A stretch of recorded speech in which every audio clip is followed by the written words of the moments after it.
It's obviously already pretty warm here in the desert, and I just noticed the first cactus blooms are coming out. These are going to be spectacular.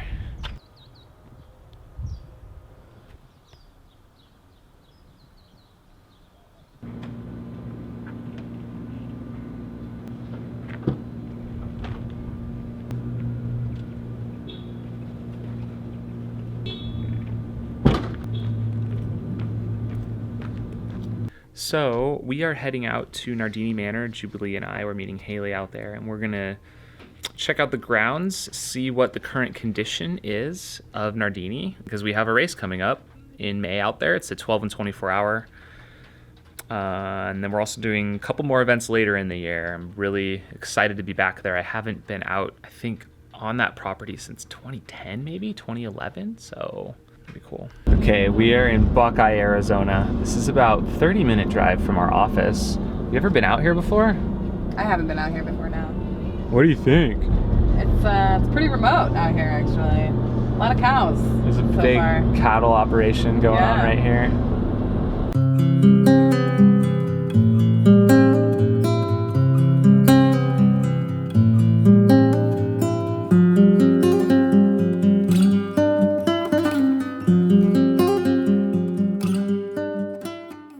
First thoughts. This is wild. This is really cool. I didn't even, like, you can see it on paper or like the Google Maps, but this is awesome. All right, here we are out here in Buckeye, Nardini Manor. A lot of memories here. So this is going to be the site of several multi-day and fixed time running events for us this year with Aravaipa running. The cool thing about that is you don't really have any pressure to run any certain distance. You can go as you please. You can walk and run and set up your camping tent, take a break, whatever you want to do. Plus, it's just beautiful out here. It's a 500-meter certified track. It's a dirt surface, and we're going to give you guys a little tour. Can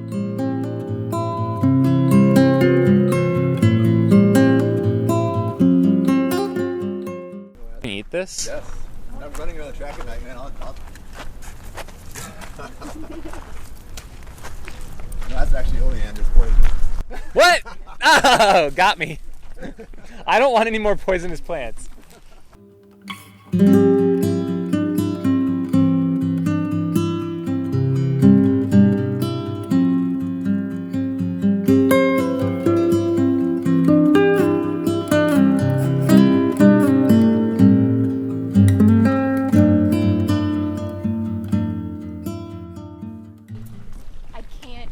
I love this place. It's gonna be amazing. So it's historic, it's beautiful, they've done everything, and the inside of it is just gorgeous. Which, I don't know, this whole place just makes me so happy. It's a little magical. Is it just a little magical? It is. It's just, and how is it just stuck in the middle of nowhere? Buckeye. Buckeye, Arizona. It's so random. I'm driving down here, I'm like, oh, farm, nothing. Cows. Beautiful. Right. Like, yeah. Oh, I'm so excited. I'm so excited.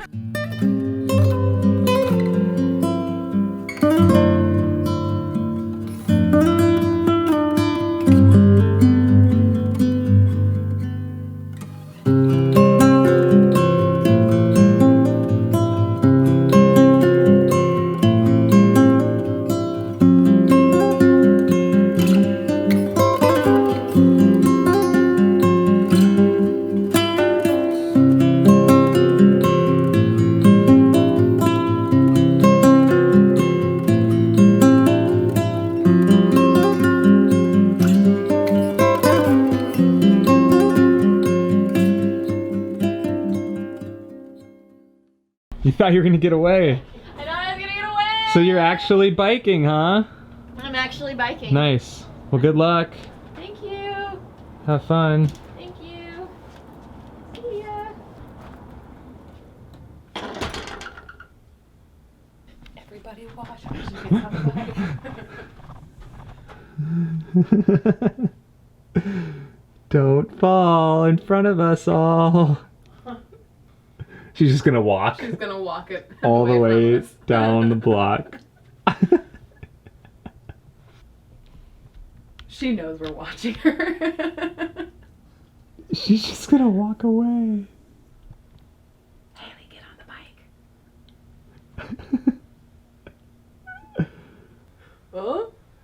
Oh, she's got her car right there. Oh, she does. Oh, she parked over there. Oh man, well that's not fun. And we're thinking, oh, she's gonna get on the bike. Ah, no.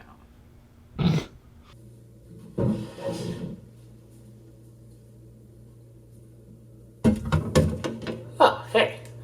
I just spent 2 hours at home with Tag, and now I'm heading back over to the office. I should really probably try to get to bed early tonight. It is Tuesday. Tomorrow night, I actually fly out, so I have a red-eye flight that leaves Sky Harbor in Phoenix at 1 a.m. So this is a good night to get a lot of sleep, but I've got a couple projects to finish up over at work, and then I'm gonna call it a night and crash out.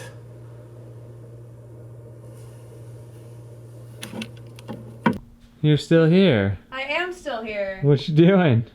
Doing some customer service emails and answering all the fun peoples. Well, thank you. You're welcome. I have a lot of stuff. Oh look, you guys are here too. It's a party. Before I end this video, I want to do a short Q&A. I got quite a number of questions from some of the emails I've been getting, so I figure I would answer a couple of them, and if you do have future questions, feel free to contact me or ask them anywhere. I don't know, Twitter, or send me a direct message on Instagram. Be happy to answer them or include them in a future segment of Q&A. So this one is from John Munson. He says, his main question is, what is the best fueling for ultras? I have just not learned to chew and swallow solid food while being under stress. The best I found is Cliff Organic Energy Food, but I have not tried 1 or 2 pouches per hour. I read Scott Jurick's book, Eat and Run. I'm still at a loss.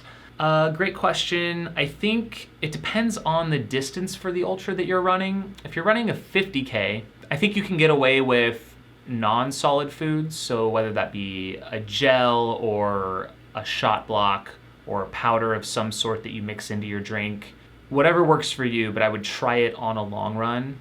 For something that's longer, say 50-mile to 100-mile distance, I personally really like solid food, but it can still be something really simple. One of my favorite go-tos is mashed potatoes, and you can either put that in your drop bag, or I like to make little burritos out of them. Just literally put mashed potatoes in a tortilla and roll it up.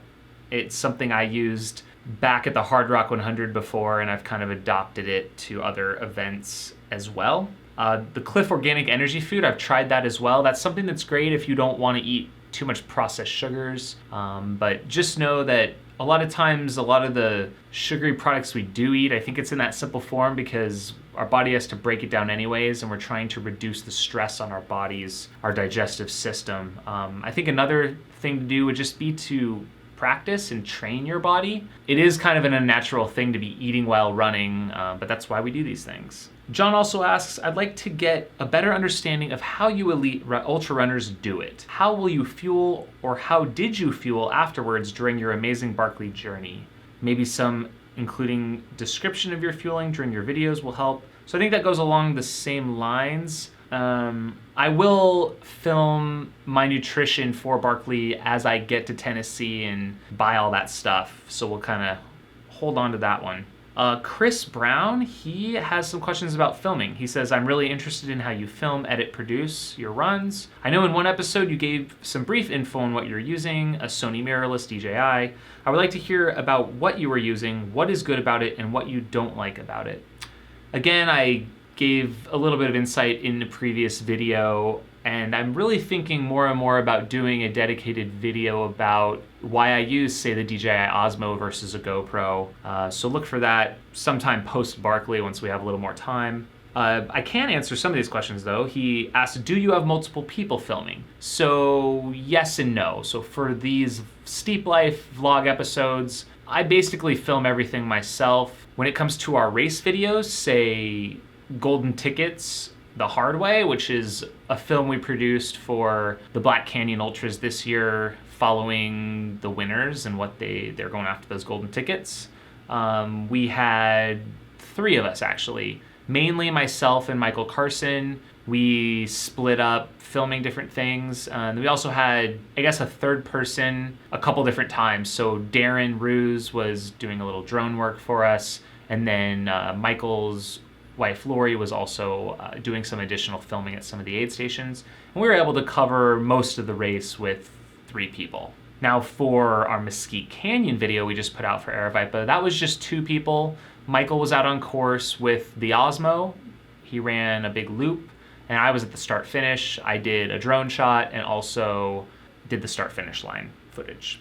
Are they using different types of cameras, he says, for these different people? Yes, and it depends on the shot we're trying to go after. If it's more of a static shot, if we want to pull focus or kind of have a wider dynamic range of options, we'll use something like the GH4, which is our go-to main camera. It's a Micro Four Thirds, I think it's a mirrorless camera, but it's like a DSLR style. So that's great for start-finish line type shots or interviews where we want that, the more options for that kind of shot.